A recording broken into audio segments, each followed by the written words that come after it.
Alright, so I'm working on the sheath here. This is antler right here.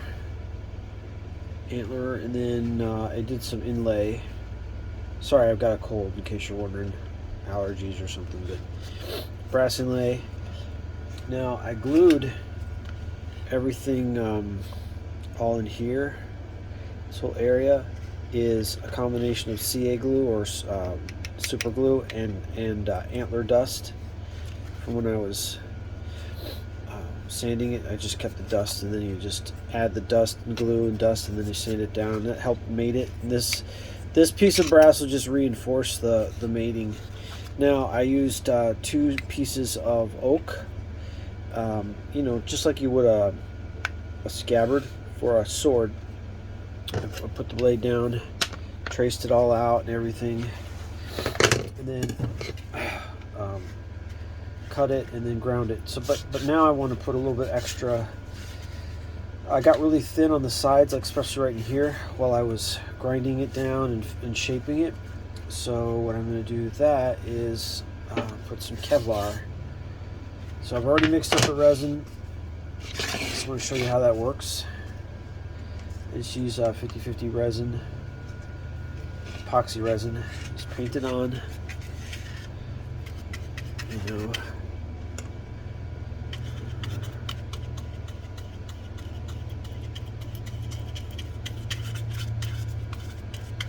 Not real complicated. I figured the Kevlar will make it really strong. Well, stronger anyway. Just paint the stuff on. Not real crazy hard. Resin I picked up over at Blick Art Supply. I have since ordered some online. It's cheaper to get it online, I've noticed. I just wanted some quick. Alright, pretty easy. These are, this should be familiar to anybody who's been in the military. It's a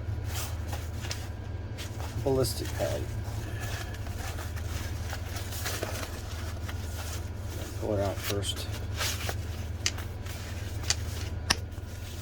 Ballistic. And you just cut it open, and you got to undo the stitching here. But when you do, see that? You got all these sheets, and they're great. I love them. Just stuff it back in here.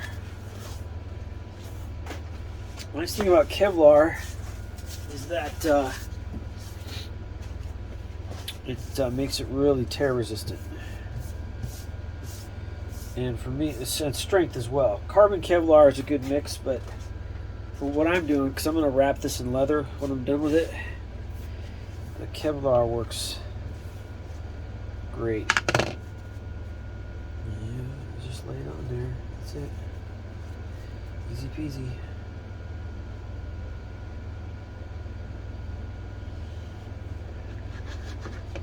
Easy peasy.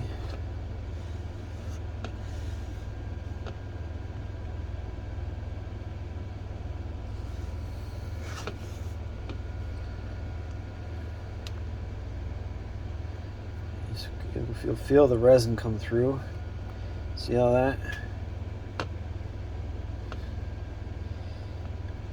Now some people will wait and let the resin get tacky. That's fine, doesn't matter. To me, I'm not trying to make like a really nice skin carbon look, because this is all getting covered up, so I don't need to do that.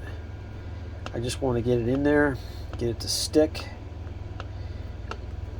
enough to basically just stay in place.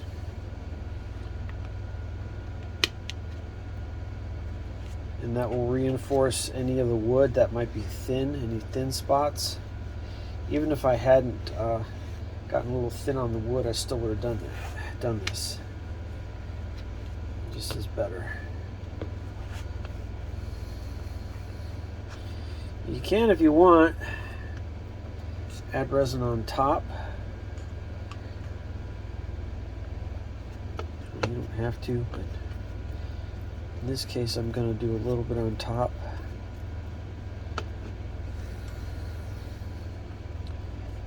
I didn't do this on the other side, but the wood on this side got a little bit thinner, so I'm going to do it over here just to make it stiffer, a little bit stronger. Remember, again, like I said, I'm going to be covering this up with leather, with a really nice leather wrap. Well, hopefully nice. So, if this were my knife, I'd want this done just to keep it really strong so that it doesn't break. This thing's going to be unbreakable. I like that little thing there.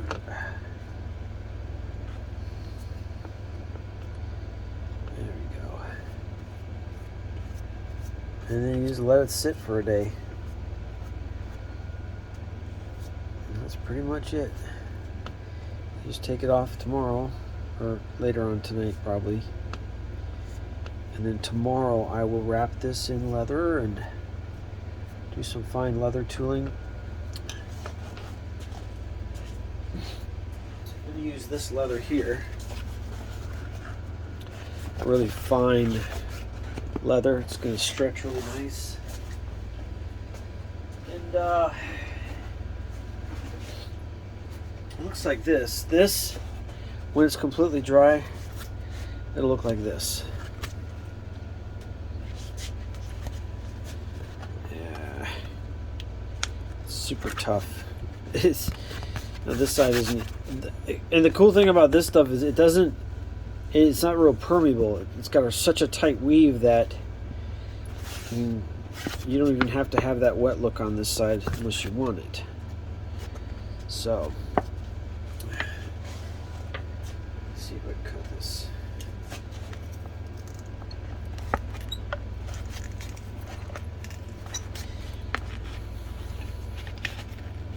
These are tin snips.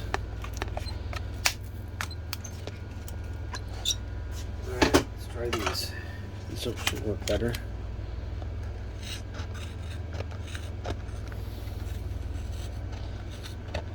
It is super tough. Very tough. Alright. Tomorrow I'll pick this up and you'll see what it looks like when it's cured.